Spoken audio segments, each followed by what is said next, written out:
How to find birthdays notifications on Facebook Lite. Hello guys, in today's video I'm gonna show you how to find birthdays notifications on Facebook Lite. First thing, go to Facebook Lite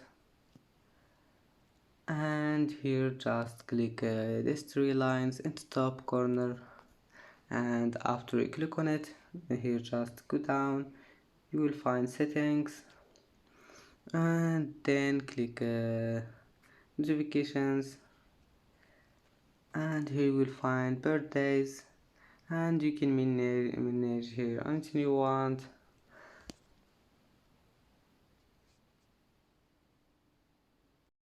And that's it for today's video. If you like this video, please don't forget to like and don't forget to subscribe, and thank you for watching this video until the end, and now see you in the next video.